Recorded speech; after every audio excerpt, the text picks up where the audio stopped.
नमस्कार. बातमीपत्रात आपल्या सर्वांचं स्वागत. पाहूया बातमीपत्र विस्ताराने. धर्मवीर छत्रपती संभाजीराजे शौर्य प्रतिष्ठानचा पदाधिकारी निवड तथा महिला सन्मान सोहळा संपन्न.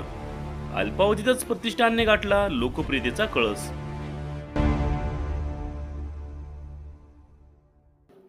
संपूर्ण महाराष्ट्रामध्ये छत्रपती संभाजीराजे शौर्य प्रतिष्ठानने आपल्या सामाजिक कार्याच्या माध्यमातून एक प्रभावशाली छाप सोडली आहे. याच पार्श्वभूमीवर हिंगोली जिल्ह्यामध्ये सुद्धा छत्रपती संभाजीराजे शौर्य प्रतिष्ठानचे कार्य अल्पावधीतच लोकप्रिय ठरले आहे.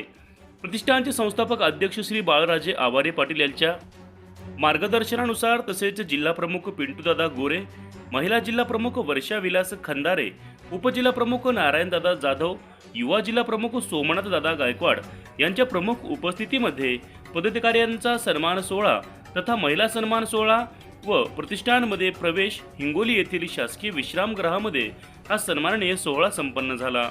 या पदग्रहण सोहळ्यात कुंडलवाडी येथील सरपंच विजय डवरे यांची शेतकरी सेना जिल्हाध्यक्षपदी निवड करण्यात आली. तसेच देवजना येथील सरपंच श्री जयवंत कल्याणकर यांची कामगार तालुका अध्यक्षपदी निवड करण्यात आली. तसेच महिला पदाधिकाऱ्यांपैकी सारिका लांडे यांना सेनगाव महिला तालुका प्रमुखपदी निवड करण्यात आली आहे. तसेच हिंगोली जिल्ह्यातील सर्व 5ही तालुक्यातील महिला तालुका अध्यक्षांचा यावेळी सन्मान करण्यात आला.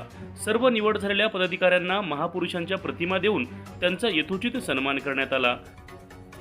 यापुढे हिंगोली जिल्ह्यामध्ये सामाजिक कार्यामध्ये सातत्याने छत्रपती संभाजी महाराज शौर्य प्रतिष्ठान अग्रेसर राहील अशी प्रतिक्रिया जिल्हाध्यक्षा वर्षा विलास खंदारे यांनी आपल्या मनोगताच्या माध्यमातून व्यक्त केली आहे. पदाधिकाऱ्यांच्या निवडीबद्दल सर्वत्र त्यांच्यावर कौतुकांचा वर्षाव होत आहे.